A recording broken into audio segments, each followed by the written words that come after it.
When Newt Gingrich's #1 backer,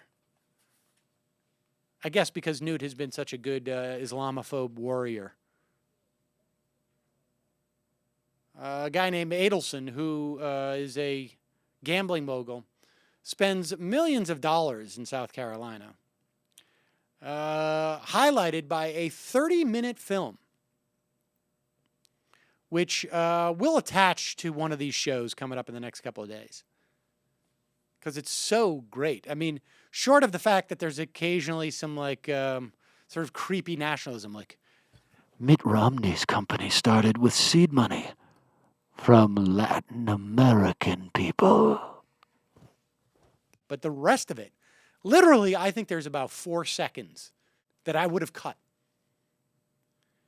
It criticizes Mitt Romney and Bain Capital for going in and caring nothing about the workers and the communities and the long-term viability of certain companies, and instead follows an agenda that is driven only by increasing profits and extracting wealth. Nothing illegal,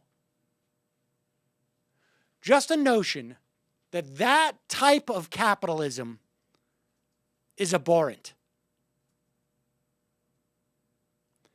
And that's a fantastic message that I love to see some of our Republican and conservative friends trumpeting.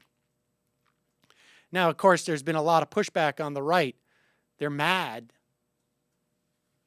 that Gingrich has done this. They're mad that Rick Perry has been saying vulture capitalism. Because I got news for you. It's not vulture capitalism. It's capitalism. And granted, it is a specific subset of capitalism. But it is capitalism. And it does cry out for regulation, because we know we cannot trust the Bains of the world. We know we cannot trust the Wall Streeters of the world to regulate themselves. And we can see in this half-hour video the destruction that it wreaks.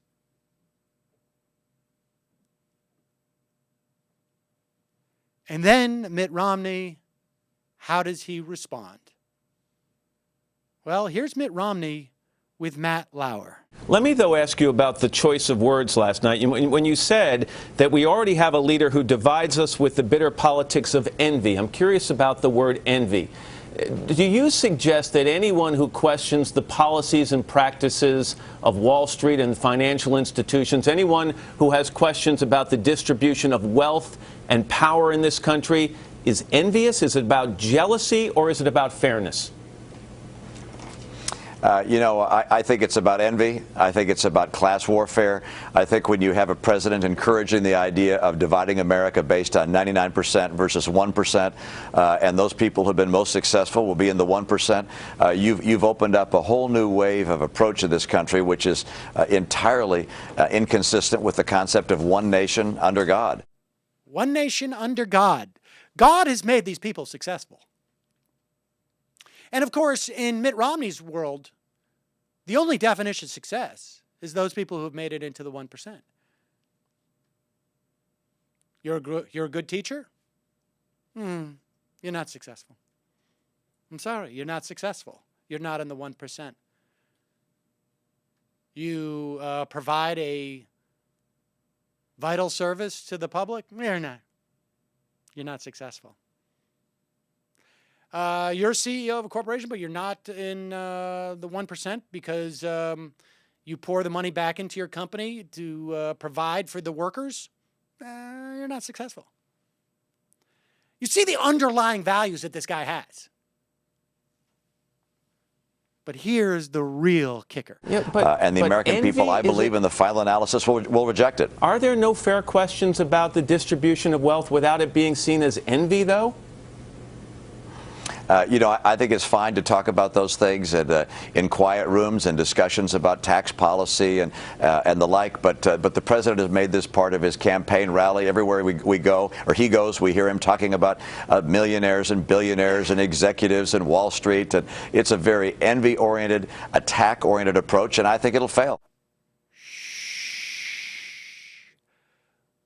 Don't tell the peasants. Don't tell the plebes. You can't remind the dirty unwashed that we're screwing them. We can go to the Harvard Club. We can go to our dinner clubs. You can meet me in the VIP room at my cigar bar, and we can laugh about it and talk about tax policy. But shh, be very quiet. We don't want the rubes to know we're screwing them. Shh.